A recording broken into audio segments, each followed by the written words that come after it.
Greetings, friend, and welcome to the Between the Covers podcast, where we are working every day to remove the self-limiting beliefs that are preventing us from becoming the heroes of our own stories. I'm Marcus Spar, and I have my good friend Katie Shobe here for our hero study for this month. Hi. Welcome, Katie. Hi. Welcome. Hi. I'm sorry. Oh, no, that's totally fine. I'm an awkward person. Well, you also just experienced your friend Marcus turn into podcast mode here. It's like whenever you experienced me turning into customer service, yes. Katie. I've been told that I'm 100% creepy when I turn into customer service, Katie. You know what?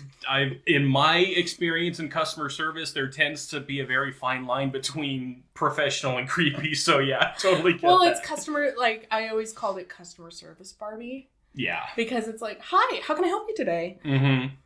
Oh? Okay, let's do that. Yeah. All right, let's get you all taken care of. Oh, how was your day going? Apparently that is creepy when you were just talking to somebody about a very deep and personal personal thing. Yeah, absolutely. So my friend Katie is the next person of my friend group that I wanted to bring on and just kind of have a conversation, ask my questions, and yeah, I'm looking forward to this. Yeah. Awesome.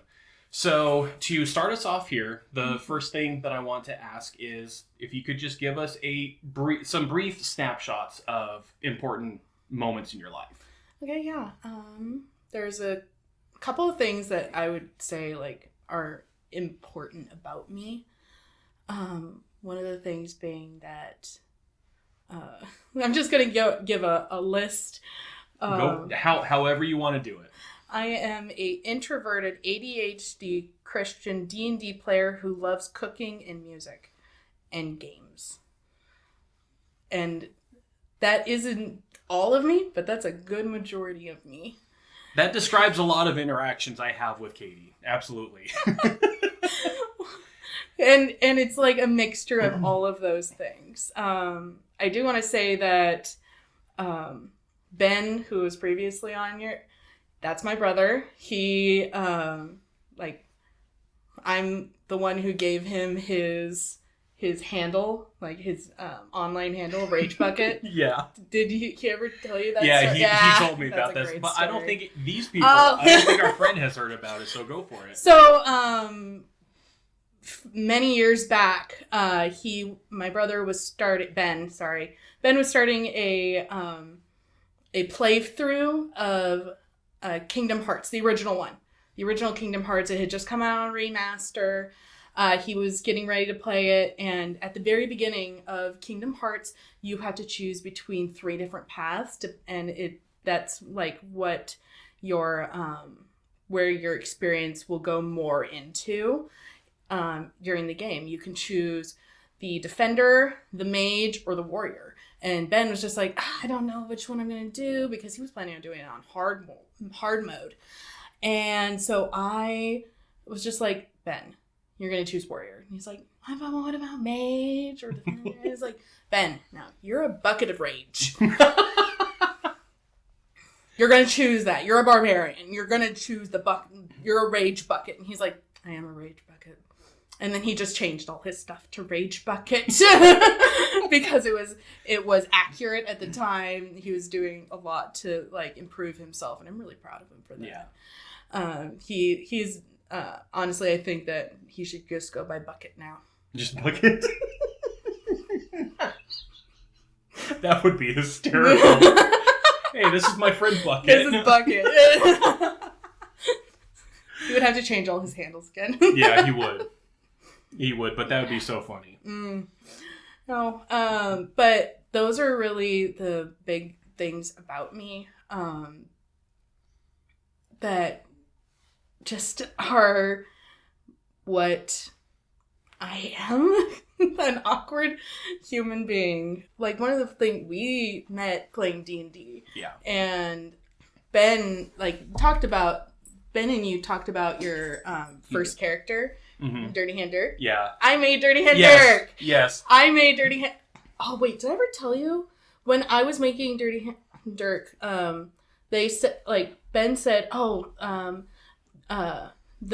they're bringing one of their friends that they know. They're bringing one of their friends, and he wants to play like a rogue. And I was like, okay, I'll make a rogue. Like, I can do a really good rogue. Mm-hmm.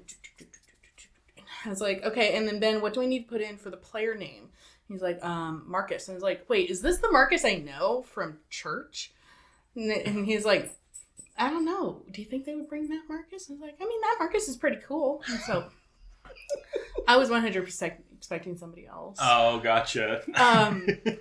No, and what's really hilarious is that the Marcus I know, he's somebody who I talk to a lot. Mm-hmm. I was one of his mentors in our youth because he was young. He was a youth. He was in high school. Mm-hmm. And then he showed up. And I was just like, oh, hi! It's nice to meet you! Yeah, different Marcus, by the way. And then you ended up being really awesome. I mean, I really tried. But yeah, like, Ben and I are the ones who, and we're all the ones who really, like, spearheaded that Nerd Herd group. Mm-hmm. I was also one of the DMs of that group. And then when that kind of fell apart in 2020,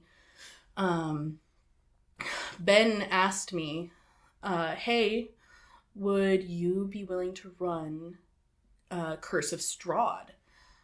And I said, I mean, sure, just, I don't want to run it with, like, certain people. And he's like, no, I'm handpicking everyone who's going to be a part of it. And I was like, okay, who do you have in mind? He's like, well, John and Marcus are two of them. And I was like, okay. Those people are really awesome. I could do that. And he's like, and I'm trying to think of more people. And I was like, well, why don't I ask Brandon, who I was dating at the time? Mm-hmm. I was like, maybe Brandon would be interested. And so I asked him, and I was just, we were out on a date, and I was like, well, we're starting a gaming group like D&D, and he had played D&D previously. He's like, I don't know. Mm-hmm. And then I was like, well, I mean, it's a gothic horde. And he's like, gothic horde, you say? And that's how I hooked him in. Mm-hmm. I tricked him.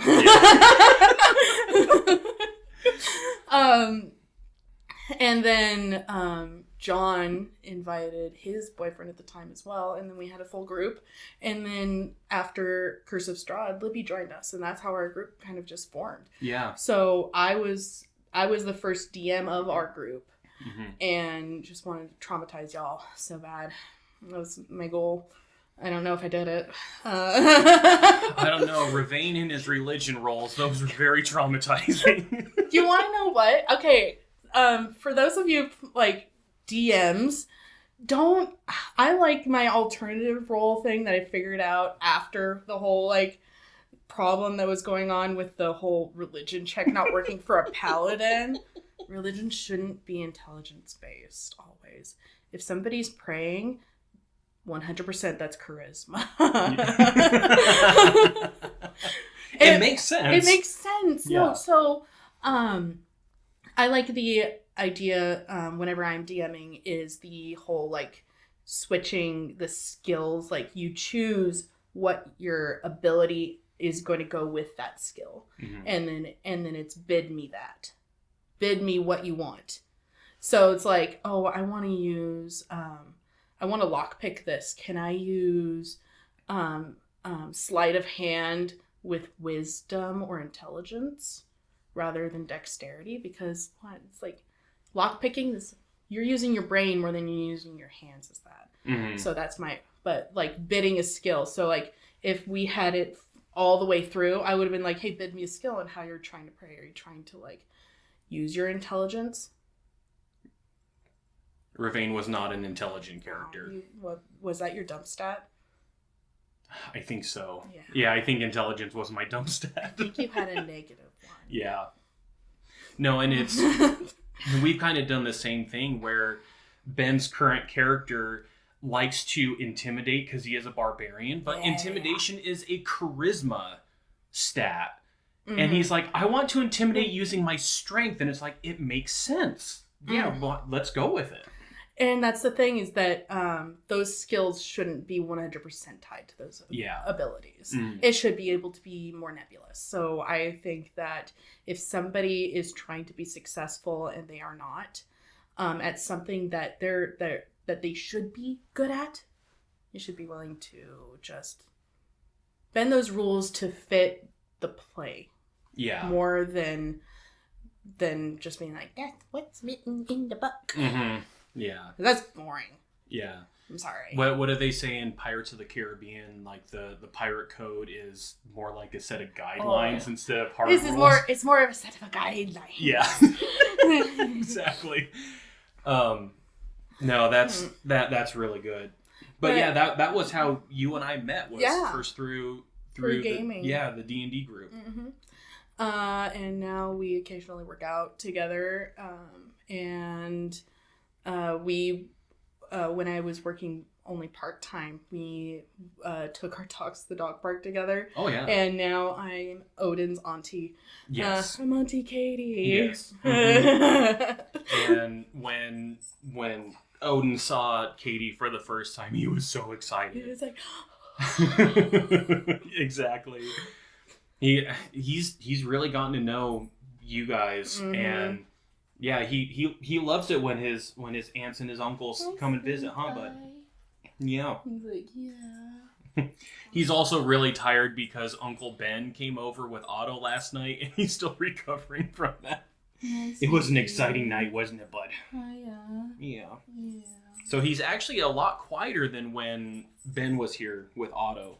I mean, Otto was in the room with you guys, though, too. Yeah. So that was, I mean, when you have your best friend over, like, it takes forever to go to bed for sleepovers. Yeah. So. But at the same time, Otto got nice and comfortable back there, and Odin was the one who kept getting up and moving around and goosing us. Well, also remember, like, Otto is older than Odin by like a couple years. Yeah, he is. There was something I wanted to talk about briefly, is the fact that Odin, come here. I need some comfort. Yeah. I am a Christian, and like, I know that is very, like, not controversial, but traumatizing to some people. Yeah. And I understand that. It's a religion that a lot of people have been hurt by, and I hope that, like, people will start to see through people like Ben and myself and Brandon, my husband, that, like, hashtag not all Christians. Yeah. But that's one of the things that I would want to put out there, is that I try to live my way in the way that Christ asked us to. Yeah. To seek justice and love the oppressed. Like, yeah. Yeah, and like I said when I was interviewing Ben, that I wish that there were more Christians like him. Same goes for you and Brandon. I wish that there were more Christians that acted like you guys, because I can just imagine the loving and compassionate world that we would have, instead of what we're seeing nowadays, where it's so much more about just, like, grabs of power and proclaiming persecution when that's really not what's going on. I do have to say, though, like, I don't bring up that I'm Christian because of previous times that I have been not persecuted, because that's a very harsh term to use for something like this, where but it was definitely, I was given side eyes when I was told that I was Christian. Luckily, though, after that, the person knew me for a while, then found out I was Christian, gave me side eyes for a while, and then found out that it's just like, oh, I'm not like the people that she grew up with. Yeah. That I'm not somebody who's there to persecute, and I'm there to help. Yeah. Worse than that it happened at work. Yeah. So, well, and it's the difference between, like, admitting that you're a Christian and, like, expecting persecution. Again, that's what, like, a lot of people are saying now, when it's more you're receiving judgments. Yeah. Yeah. No, I think that's a very harsh term. Yeah. But definitely I was definitely judged. So Yeah. I hope people don't judge me based on that, but judge me based on my actions. Mm-hmm. Because that's where we should be judged, is our actions. Yeah. And again, I bring this up a lot. I have not been afraid to just divulge the experiences I've had with high control religion and with the various sects of Christianity that I've been a part of. But one of the things that I can say personally is I have not seen this stereotypical Christian persecution behavior from you, from Brandon, from Ben, which is why I am one of those staunch speakers of I wish that there were more Christians like you in the world, because your actions do speak so much toward what you believe and what your faith is and what's important to you. Mm-hmm. And you're not trying to just ram it down other people's throats. Oh, why would I do that? Yeah. I'm sorry, but it's one of those things that I'm probably one of the few Christians that doesn't really believe in hell as a concept. Just because I don't believe in scaring the hell out of people. I grew up with that. I just want to say I grew up with scaring the hell out of people. If you ever want to get mad at a Christian religion, look up judgment houses and what the concept of a judgment house is, because that's literally just trying to scare the hell out of people by literally showing them hell. So yeah. And I grew up with those, and I don't think that is the loving way that we are called to show people Christ. Mm-hmm. We need to show them through our actions. We need to show through loving and being there for others. 100%. All right. So the next question is, what's something in your life that you've had to overcome? So one of the most recent ones was getting a full-time job in the field that I want to be in. It's been a 5-year fight. It's been 5 years of just trying my darndest to get a full-time job. For context, I've been part-time for 5 years in my field of work for this company organization. Yeah.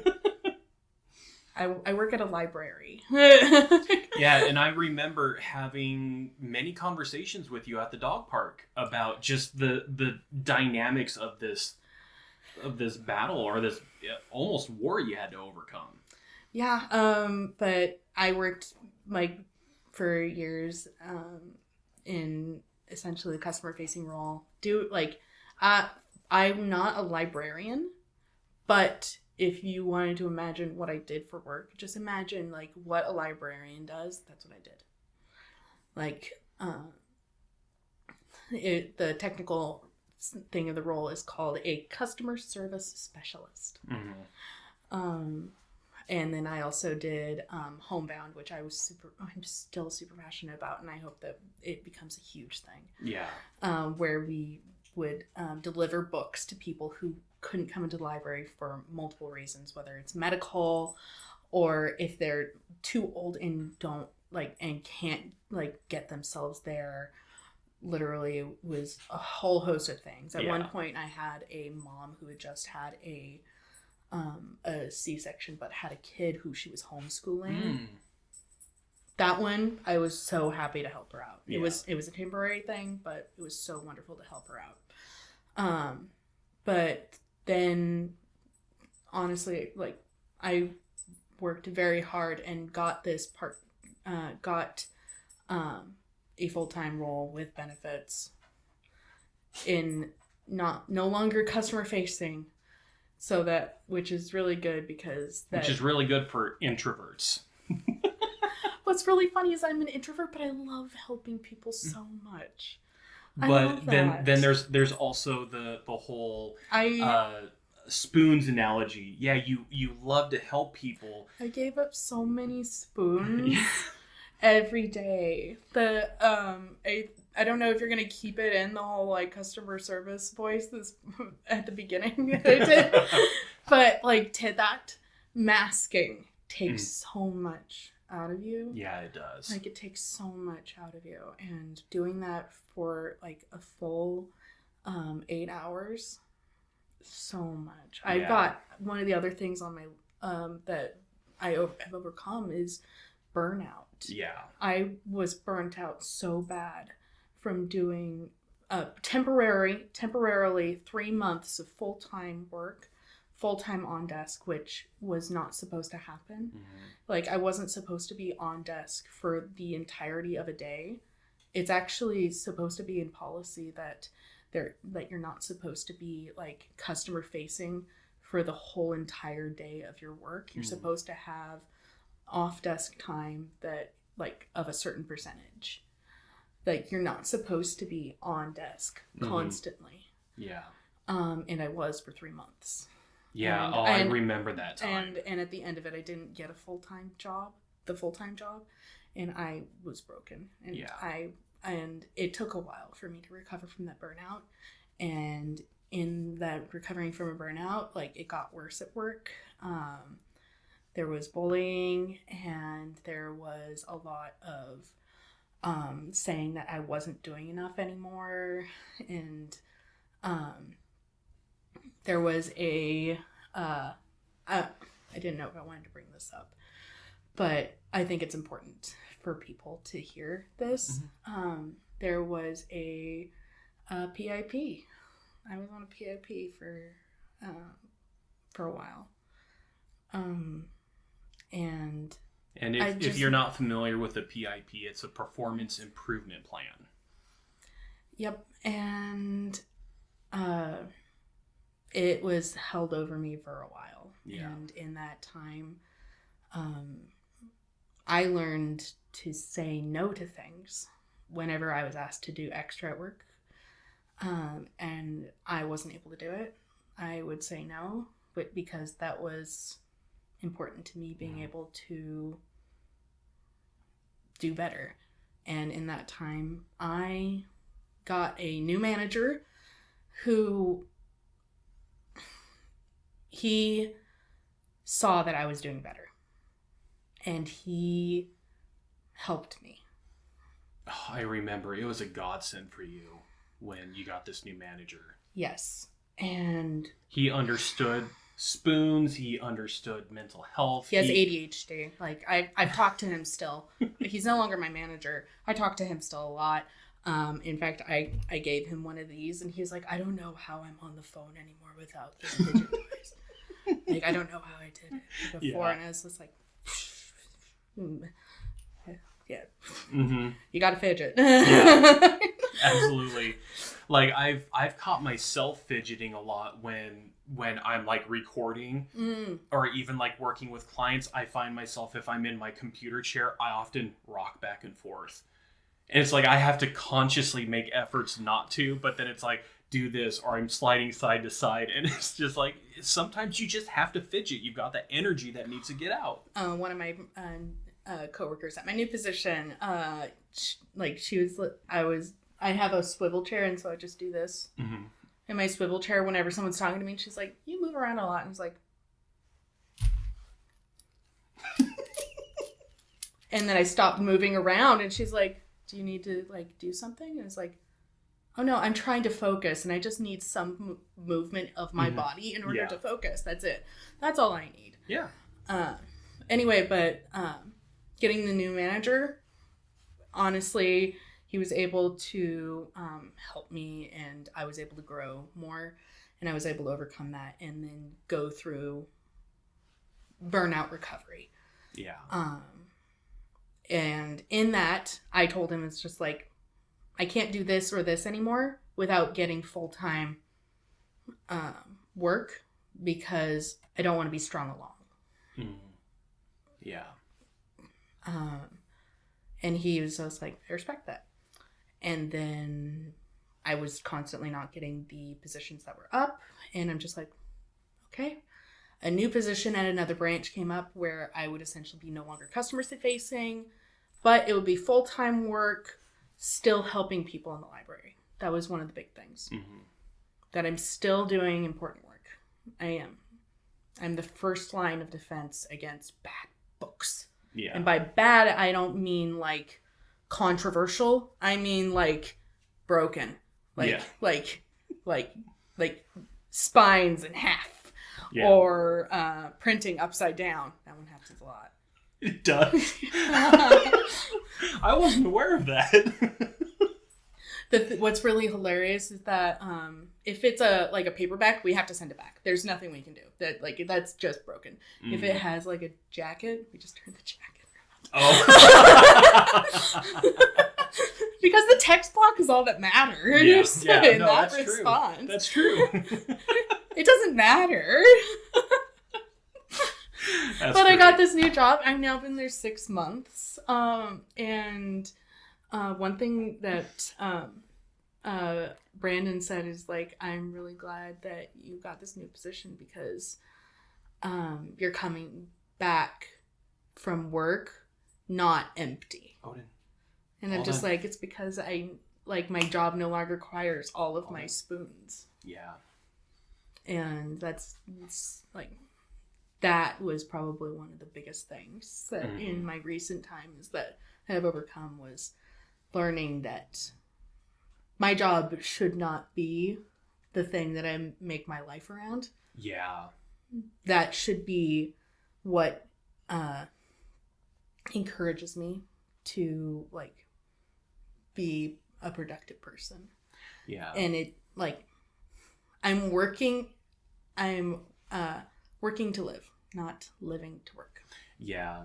And I've even mentioned this on a previous episode where there is so much, especially here in the American capitalist society. Capitalism. That it's so much that you give your all at work, at your profession, at your career. And then when you come home to what's truly important, being your family, your friends, even your hobbies, that's where you're just trying to figure out, what can I do with what little I have? And that's so backwards of what it truly needs to be, where it's like, you should be giving your best to Brandon, to Ginny and Hermione, to your family and your friends. Yeah. And it's like, I guys deserve more than I appreciate you saying that. Yes. And that goes the same for you. You deserve so much more and so much better than just giving your best at work and then having the dredges left over for everyone else. Preach it. Sorry, I do get on my podiums every now and again. No, that's so true. That we deserve to be full human beings, not just somebody who works at a place. I think it's probably a good thing, and that important, the things that are important to me, that my work wasn't in that. Yeah. Because it is important to me, but it's not the most important thing in my life. Yeah, absolutely. And I've had many positions where working in sales and customer service where I was only ever seen as a number. Oh, those were some of the worst positions I've ever been in. So kind of seeing how you had this manager who came in and saw you as a person, saw what was soul sucking and saw what was life giving, and was able to work with you to get you into a place where you were going to thrive and do your best work. Okay, and I just want to say this, just in case,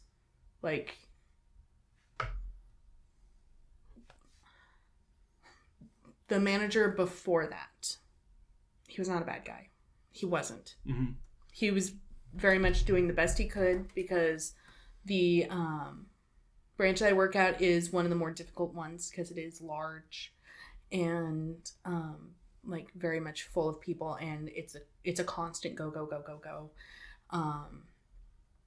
and letting things slip through the cracks. Like it was no one's fault, in my opinion, of that happening. Well, I would say that no one was singularly at fault for it. I had a lot in me that was at fault, and one of the things was not being able to say no, and thinking that doing certain things would mean that I was going to be selected. I was totally being a pick-me person, and that was not good for anyone, because I saw it as moving forward in my career, and someone else saw it as me being a good sport. But I don't see that as the thing, because my old manager, now my coworker, we talk all the time. He's honestly a really cool guy. Like, we talk about D&D, we talk about 3D printing. Yeah. We talk about work occasionally. Because that's not what's important between you two. But it was just a lot of very bad choices that snowballed. Yeah. And I think that is important to be said as well. Mm-hmm. That I think that it happened, and I've grown from it. Yeah. For sure. The joys of being an adult and trying to figure all of this stuff out. Oh my gosh. Yeah. I honestly, like, if looking back, I probably should have had a therapist. That's another thing. Don't be afraid, if you're on a PIP, to go to therapy. Like, that's what you need sometimes when you're going through that sort of a thing. Get somebody who you can talk to, whether it's a coach, therapist, counselor, psychologist. Like, have somebody who you can talk to about that. And I will even throw out there, even if you're not on a PIP. Yeah, get a therapist, get a counselor, get a life coach, get something. Because, like, with a lot of the stuff that I've had to work through, some of it has been just my own personal struggles with self-image, self-esteem, imposter syndrome, perfectionism, things that I've talked about quite often on this podcast. Some of it has been that. Some of it has been struggles with family, struggles with relationships. And it has been great to have that space where I know I can just speak what's going on, and there's not going to be any judgment. And there might be some pushback on certain things to get me to think about some of these situations from a different perspective. And my therapist, who I've been seeing for over 2 years now, I think it's maybe even over 3. I don't know where I'd be if it wasn't for her helping me out. So absolutely. I've previously gone to therapy as well, and like, I loved my counselor. Like, she helped me, like, see things from a different perspective, and gave me so many amazing tools to be able to, like, help myself. One of the best things was because one of the things I really suffer from is anxiety and depression. And thinking about it probably stems from ADHD. But she always said, like, don't be afraid to step back and think about all of the things as piles of boxes. Mm-hmm. And start taking them down, because she was like, there are two things that you should, like, visualize. One is, if you're in a thought spiral, which is something that I always have a hard time with, is you need to recognize you're in it. Stop, and then think about all of your things that you're saying in little boxes, and just slowly go through each of the boxes. You don't need to think about the entire thing. Mm-hmm. You don't need to think about the huge mountain that you think it is. Just one box at a time. Slowly go through it. And then remember that, like, find the untruth in what's being said about that. Because it's like, I'm not good enough. I'm never going to get a full-time job. I'm not good enough. Everything's awful. I can't do this. Why nobody likes me? Boom. That's untrue. That's not true. I could point out so many untruths about those statements. But it's one of those, like, that is the bottom of, Mm-hmm. of this huge spiral. Yeah. And it's just like, no. And then it's like, when you recognize one thing is untrue, it's like, never going to be successful. No, I've been successful so many times. Yeah.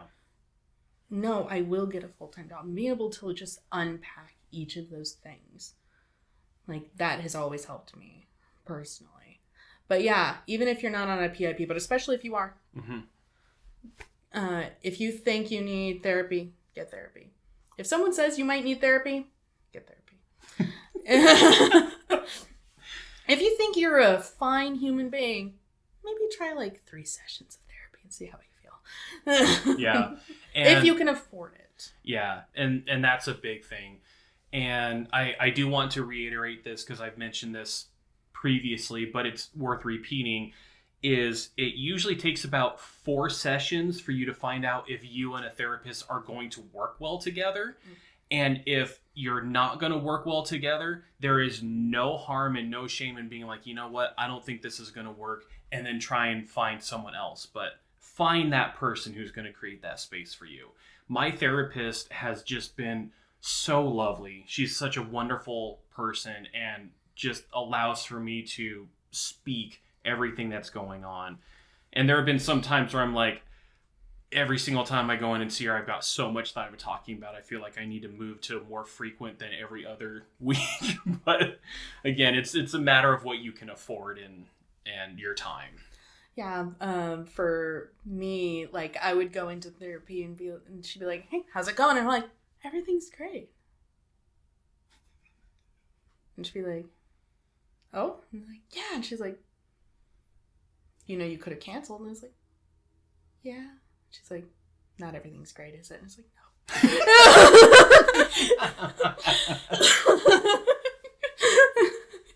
Yeah. So my next question is, who is someone who has helped you get to where you are today? Well, I'd say, like, quite a few people. Mm-hmm. None of us are individual. I would say none of us are individual trees in the middle of a plain. Like, Okay. we are. Hold on. We are a forest. Like, because those around us are what have made us. Mm-hmm. So everyone who I've, like, surrounded myself with has made me who I am today. In order of importance, my husband, like, we've been married for almost 3 years. It'd be 2.5. Yeah, it'd be about 2.5. It'll be 2.5. 2.5 years. I've known him for much longer than that, though. Actually, I think by the time this comes out, it will have been 2.5. Yeah. He's helped me grow so much because he challenges me in amazing ways. Not in like in an asshole way. No, but you know what I mean. I know, but you mentioned that, and I'm like, Brandon, an asshole? No, I can't see that. No, you always be like, hey, like, is this really like what you want? Like,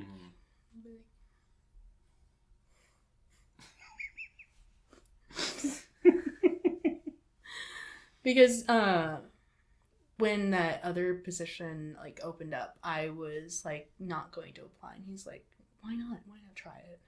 Like, what's the worst that can happen? You don't get it? And it's like, why not?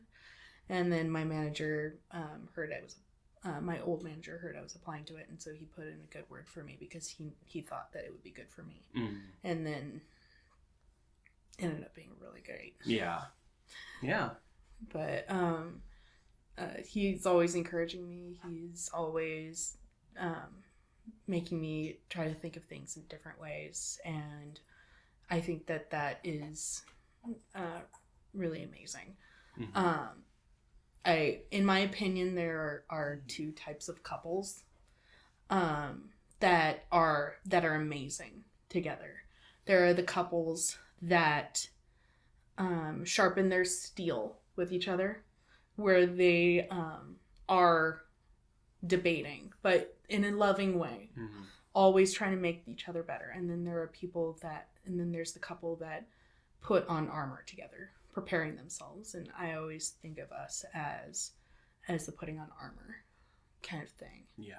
Because we try to prepare each other and build each other up. And sharpen steel occasionally, mm-hmm. Because you gotta sharpen the steel.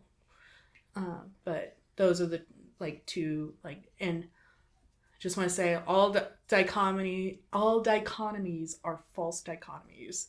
So I know that's not all the only types of couples there are, but those are two that I've seen so much of. There's either those that are always preparing each other, and then there's those that are just like, hey, we're gonna challenge each other right now, mm-hmm. not fight. I kind of feel like with those two examples, I kind of feel like Libby and I can oftentimes fall into the former, mm-hmm. where we do have some of those spirited discussions where we're kind of challenging worldviews, challenging perspectives, and I can't tell you how many times Libby will share something with me and I'll just kind of think on it for a little bit, and the first thing I'll ask is, mind if I ask you a question? And the thing is that I think that it's good to have both sides of that too. Yeah. Where you're always either challenging or building up. Mm-hmm. For a really long time, I feel like Ben was always trying to make people sharpen their steel, mm-hmm. more than building them up. And I think he's starting to see the other side of that, because he would always be like, not to be devil's advocate, I'm just like, you just love being devil's advocate. That's your favorite thing. Mm-hmm. But yeah, I can definitely see times where Libby and I have been the couple where we're putting on armor, but I can also see so many times when we've been the sharpening steel. And again, I think that it's important to be both. Yeah, it's important to be both. But I think that a lot of couples are one or the other, and I feel like while me and Brandon do sharpen steel, we're definitely putting on armor together. We're definitely helping each other be better by building each other up. But I love that analogy. I know, by the way. Right? That is a phenomenal analogy. Really fun fact. I thought of that during a conversation at our small group, where we were talking about how you prepare yourself for the day and things like that. And at one point, our small group leader, it's a group of couples, and our small group leader, he was saying my wife and I, we occasionally get into some heated discussions just because we're both very passionate about this, and he's like, do you guys ever get into those heated passionate conversations? I don't feel like we get into those. And then I thought of that, and it's that's really important, because you're sharpening your steel, mm-hmm. with her. You guys are preparing yourselves, and it's me and Brandon are putting on armor. It's two different ways to prepare for a battle, and both are very important. Yeah. But that's always the thing. And honestly, don't keep that's not just in couples relationships too. Mm-hmm.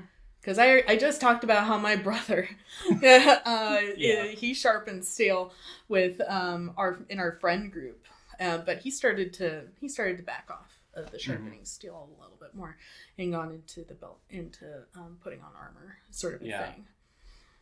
Yeah, but, absolutely. Yeah. So you mentioned Brandon. Were Yes. there, because you did mention there was like there is a list. So I've also talked about another person, my brother, and my sister. My siblings, we grew up together, like, and they are someone who, they're people that we kind of, I hate to say, but survived childhood together.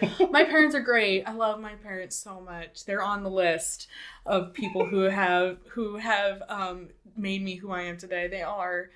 But when you're a child of divorce, and Ben brought it up, we lived lower middle class. We weren't poor, but we were not well off. My dad constantly working because he was a single income. My mom constantly working because she was also kind of a single income. And so I learned to cook at a very early age. Mm-hmm. And cooked for the family a lot of times. We all learned how to cook at a very early age. Because it was necessary, because my dad would be working late. And we would see my mom every other weekend, but we all were in that together. Yeah. And honestly, I don't know if Ben touched on it, but I feel like we are the luckiest children of divorce. Mm-hmm. Did he? I can't remember if he touched on that. I did watch it. I don't think he did. Okay. I don't think he specifically mentioned the luckiest children. Oh, okay. So we're the luckiest children of divorce because our parents always put us first before their relationship, because they didn't have animosity towards each other. It was they always made sure that they never degraded each other in front of. Oh, I think Ben did talk about this. Yeah, he did. They never degraded each other in front of us. Yeah. They never were rude to each other. They always spoke highly of each other to us and around us. No one said that the other person was a jerk or anything like that. My dad didn't even, and this is really surprising, my dad didn't even degrade my mom's partner at the time, who we now refer to as an a-hole. You can use the language. He's an asshole. We are adults and we talk about adult things on this podcast. Yeah. Very, very much a manipulative human being. Very much a manipulative human being. He kept my mom from going to church. Oh, wow. Just because he was like, are you trying to be better than me? It took a lot for my mom to come back to church. But I'm really proud of her for that as well. Yeah. Granted, I had to trick her. Kind of like how you trick Ben to... I only do that to people I love. Yeah. And also, I only do it when it's in their best interest. I don't do something for my best interest in that regard. Yeah. If I'm going to try and do something that's good for another person and they're just like, eh. Now, if they were like, I don't want that, I'm not going to do that. I'm not going to do it. I would never trick you guys at all in that regard as far as coming back to church. Mm-hmm. Never. Honestly. Scout's honor. I've never been a scout. But it was one of those things that they both were in a desert of their faith journey. And they both had interest in coming back, but there was a little bit of shame that I could see in them there, where it's just I don't know if I should go back. For my mom, her excuse was that it was just too late in the day to come in on Sunday. I'm so tired on Sunday mornings. I just want to sleep in. It's our church doesn't start until 11. She's like, but I want to sleep in. Wait, did I tell you about this? No, you didn't. Okay, so, like, but that's why what she would say is, like, I just want to sleep in. That's totally valid. 11 o'clock, though. For me, sleeping in is like being able to sleep in until 8:30 or 8 o'clock. Well, the thing is that I finally,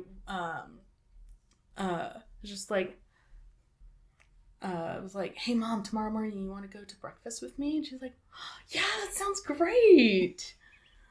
So I drove her. We went to Sherry's, had some breakfast. By the time we got done, it was like 10:30 and we went to church. She didn't expect that. Of course not. You tricked her. But it was in her best interest. It was in her best interest. And the thing is that sometimes all you need is that first little push into something that you are wanting to do. Yeah, absolutely. And things like that. For example, non-religious example, Libby getting started in D&D. Mm-hmm. Like, we love having her there. She was a little bit scared at the beginning. Yeah. But the thing is that none of us bite. Too hard. We both had that same thought. None of us are going to bare our teeth at her for too long. Yeah. None of us are territorial. So it's just one of those things that it's a first step that is sometimes the scariest. I can't remember where I heard it, but it's like, you just need to be brave for 3 seconds. Yeah. You just need to be brave for 3 seconds to get over that hump of starting. And sometimes, if you see that somebody is trying to be brave and they're having a hard time with that 3 seconds, you got to be that person. Yeah, and like even just recently, there was a great example of Libby doing this for me because I sat down on the couch and I had my art book and I had a pencil and I was getting ready to draw my character for Storm King's Thunder. Okay. And I sat there for so long and like I had started to do like some simple sketches and everything, but I kept getting distracted because, you know, if it's something that you're struggling with, it's easy to be like, oh, you know what? I want to look up this on my phone, and it's tangentially connected to what I'm trying to do here, but I'm still not doing the thing. And then eventually Libby, she was over in the kitchen and she saw this going on and she goes, babe, just draw a circle. Just draw that first circle. That's all it takes. Yeah. And ironically, I already had drawn that first circle, but that was like the push I needed to do more from that point. And honestly, like the 3 seconds of courage, that's all you need. And I am not afraid to encourage, like, to help push someone who I love and I know they're trying to get that 3 seconds of courage. I'm not afraid of that. Yeah. I'm not afraid of that. As somebody who's had to do that 3 seconds of courage 2 separate times before finally getting into dating my now husband. This is I think you know this, like my first time that I told my husband that I was interested in him, it was over text. I was an absolute coward. The safest way to do it. Yes. Yes. Don't be afraid to be a coward. Yeah.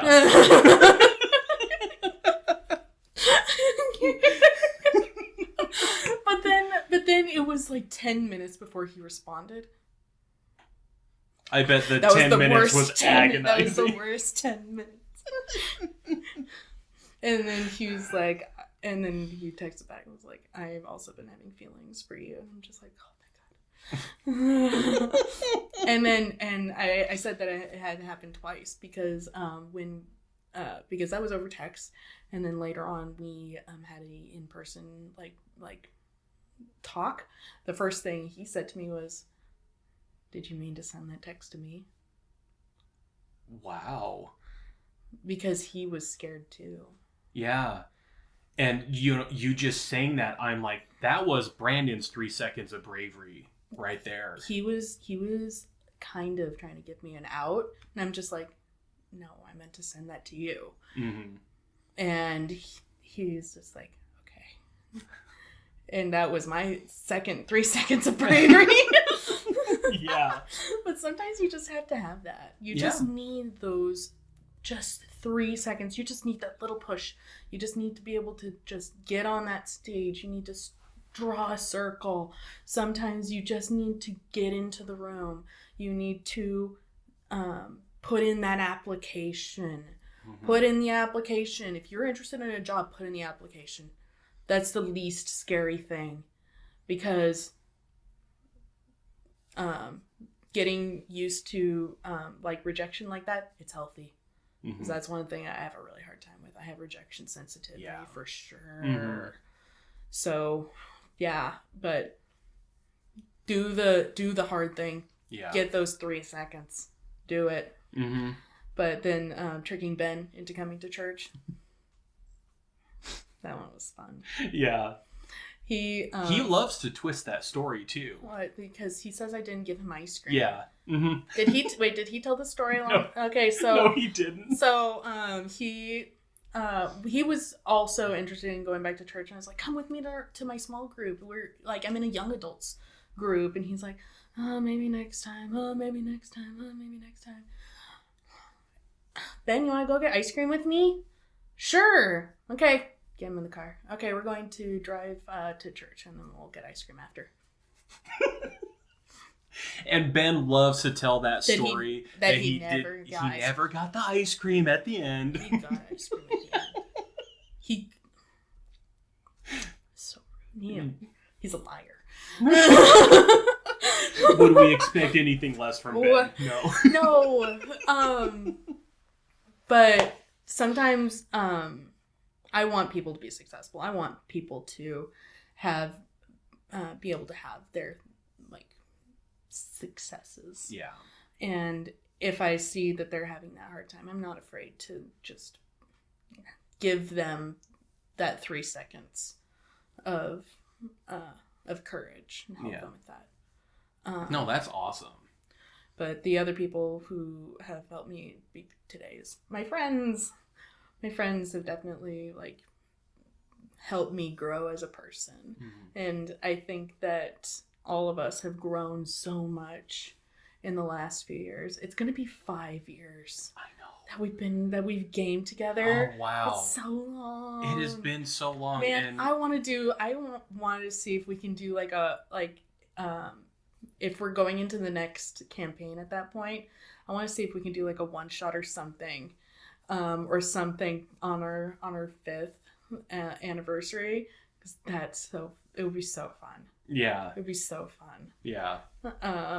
But that does out as we did play during the pandemic online. Yeah, we started out online. So I didn't know what Dan looked like for a very long time. He was just a voice. I didn't meet him in person for a while. Yeah, I did not meet Dan until we started gaming in person. I know. And we kept going into the lair, as John called it. He had a shed in his backyard that was specifically set up for gaming. And he has the new lair now, where it's the basement. It's the basement, yep. And it fits our gaming table. Yeah, so great. But we're gaming today at our place. So yes, it'll be great. We're going to barbecue. And you guys are going to see if you can get through the hedge maze. Oh my gosh. Don't even start on that. Oh. That hedge maze. Yeah. So Katie, this is, I've shared this many times. This is one of my favorite questions to ask. Yes. Just for the diversity of activities that people can look into. Mm. But what are some things that you do that when you do, you just come to life? Okay. For me, I love to sing. It's one of my favorite things.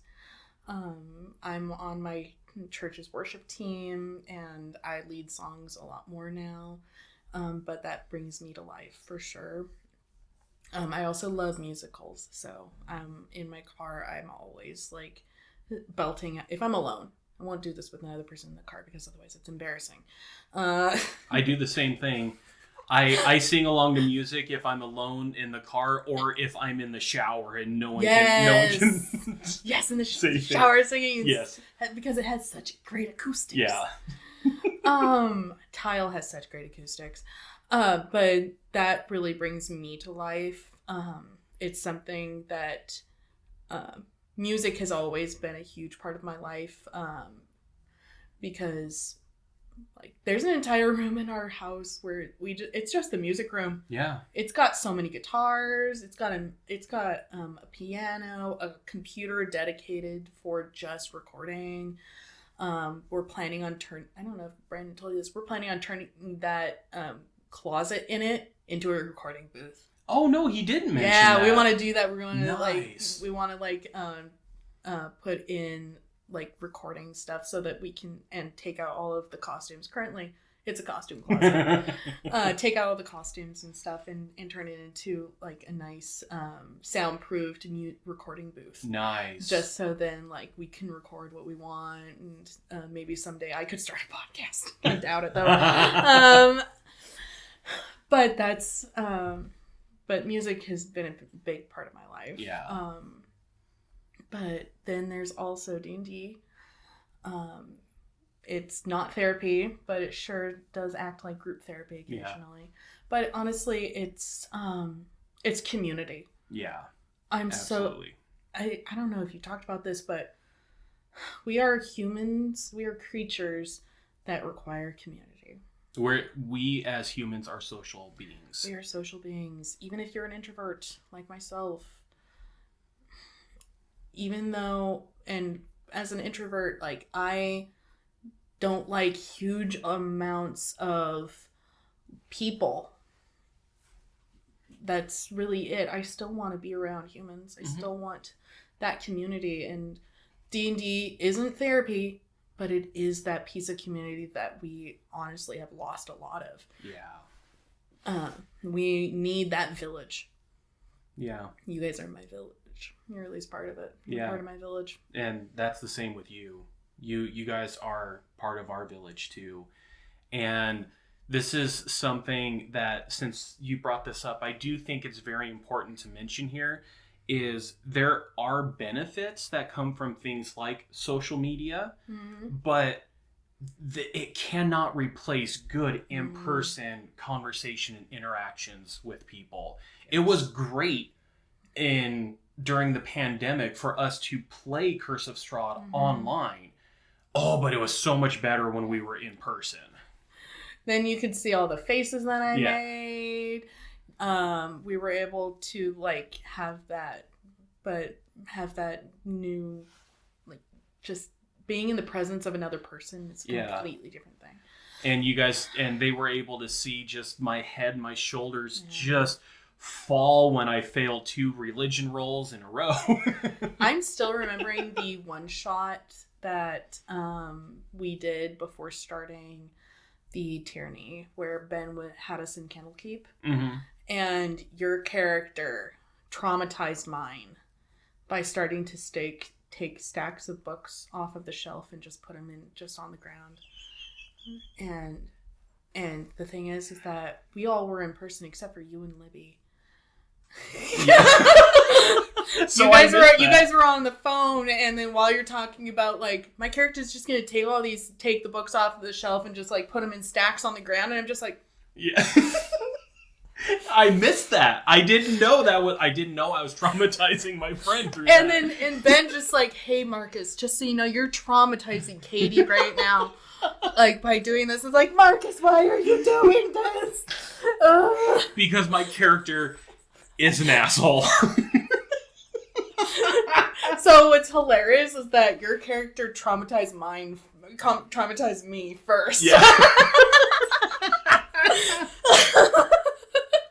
That's great. That is so great. But there is 100% like the need for human interaction. Yeah. And D&D isn't group therapy, it's community. Yeah. And you need that. But find a way, but if D&D isn't your cup of tea and you're trying to find community, try to find your thing. Yeah. And don't be afraid to like try something out. You need that 3 seconds of courage to go. But don't be afraid to try something out, because you're not going to like die if it doesn't work out. Mm-hmm. Yeah. If you want to like try like Warhammer 40K, I don't know why you would, but try going to a meetup of that, or find a group of people who are doing a meetup of something, or but honestly, like try to find a community that you can be a part of, because I think that's important. Yeah, absolutely. Something else I enjoy doing in my life. I enjoy cooking. I enjoy cooking and baking, but specifically for other people, and I enjoy cooking and baking with an audience. It's one of my favorite things to do, is to have somebody sitting there at the corner of my breakfast bar while I'm making something and just talking to me, and while I'm making stuff. It's honestly so nice, because then it just like set something down.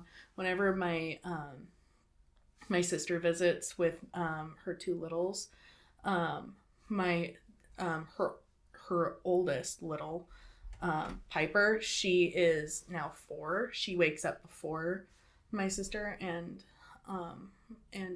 her youngest, and I like make her breakfast, and she sits down at the bar, and I just like give her a yogurt and then start making eggs, and we're talking, and then I give her eggs, and then I make her toast, and she just has this multi-course breakfast. Mm-hmm. Well, since you guys are hosting today, yeah. I know where to sit when I get there. What's hilarious is that I asked Ben if he would cook the burgers so that I didn't have to. He did say yesterday when he was over here that he was going to be the grill master. Yeah, I asked him to be the grill master so that I didn't have to. Because my plan is like I'm going to prep the stuff to go on the burgers, like the lettuce, and the onions, and I should grill onions. That would be good. Grilled onions. I'll take a poll in the Discord who would want grilled onions or caramelized onions. Yeah. And I'll do that because that sounds really delicious on a burger. It does. I'm not a fan of onions on burgers, but if they are caramelized, count me in. 100%. Count me in. 100%. Yeah. But that's one of my favorite things is that service to other people. Yeah. And I love being able to do that for other people. All right. So the next question I have, Katie, is what is a hero to you? So, to me, when you sent me these questions beforehand, I started typing out a very for some people, a hero is a superhero or a firefighter, and just this isn't an essay. So I just deleted that. And the thing that came to mind was what is a hero to me? If I were to say someone's a hero to me, they are someone who I would check the box of exceptional human in whatever they're doing. Mm. So you know how whenever you're taking one of those surveys, there's the above, exceptional, average, no comment, below average, really not great. They're at that very top. It's something that you look to strive for as a person. And so someone could be a hero in one way, but not in every way in their life. But that's what it is to me. Well, and that would be a lot for one person to be a hero in every aspect. But you can be a hero in a single aspect. Yeah, absolutely. But it's that exceptionalness is what it is to me. So, awesome. Very short answer. Hey, we don't need to always have long answers on this. So, who is an influential hero in your life, whether it's someone who is fictional or non-fictional? I'm gonna go that there are a few people who really stand out. One of them being Christ, because he was an exceptional person in my mind. Somebody who I look up to be like. That's another thing, is a hero, is somebody who you look up to be like. And that's why the exceptional is important. Because I believe that we are called to be Christ-like. Did you ever know that Christian was a derogatory term? Yes, I did know that. I did, because it was like little Christ. You're just a little Christ. Yeah, I remember that. But it was like, because that's what we're trying to be. We're just trying to be the little Christ. Mm-hmm. So, and then fictional, I would say, is one that needs kind of explanation, but I feel like everyone who's seen this would agree. Iroh. Uncle Iroh. Yes. From Avatar: The Last Airbender. It's his story of how he was a general who was just working towards becoming the Fire Lord.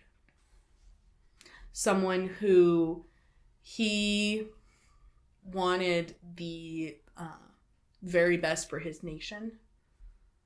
And then he lost his son and went into a depression. Mm-hmm. That broke my heart.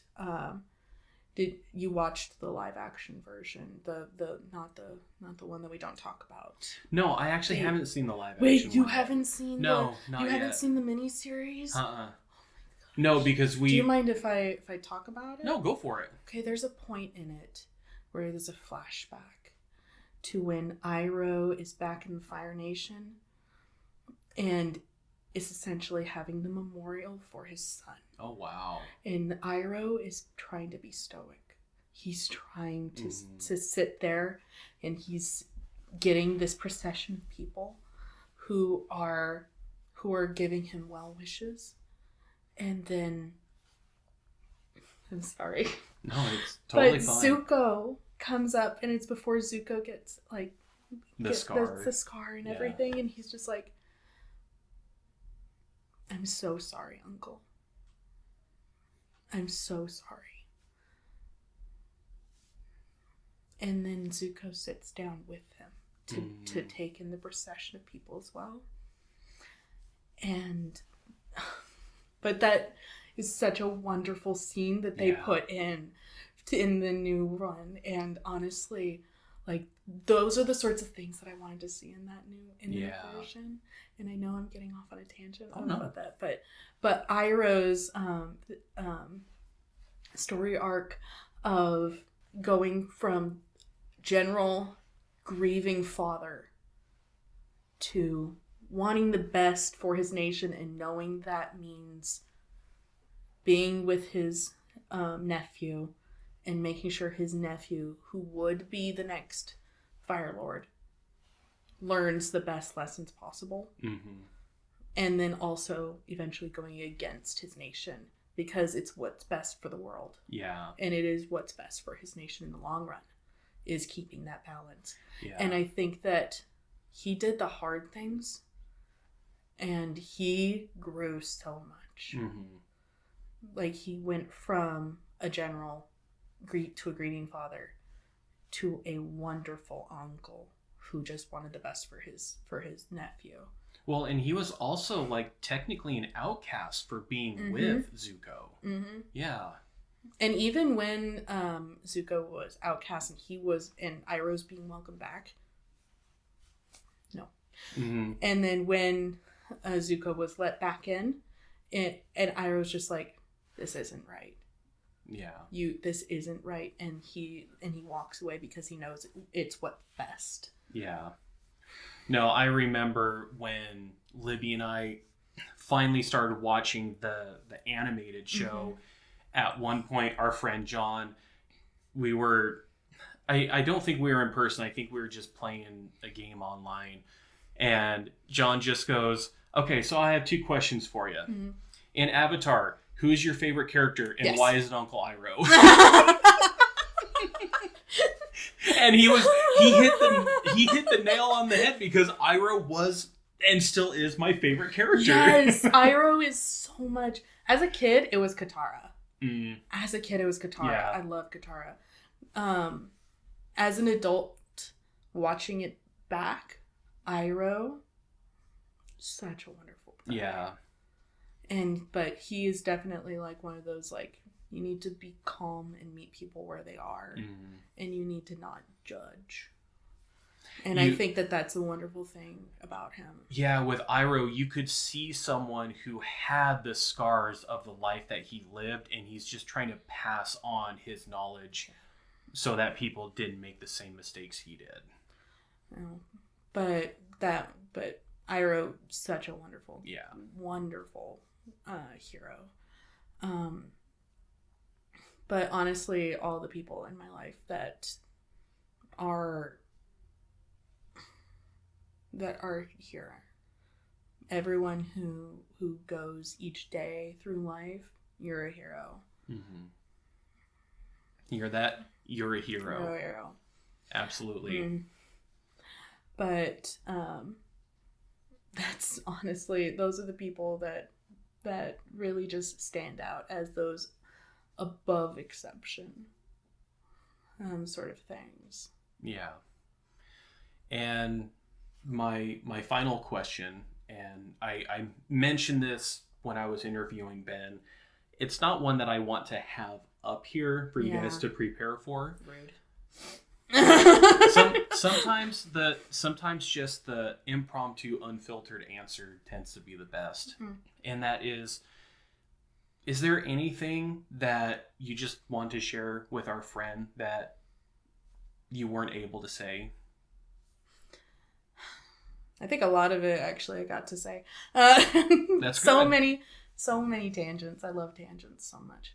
I do too. The rabbit trails. You don't always find just rabbit pellets when you go down rabbit trails.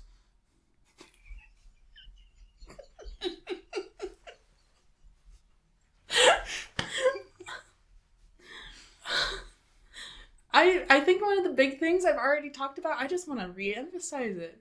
Find your community. Yeah. Find your village.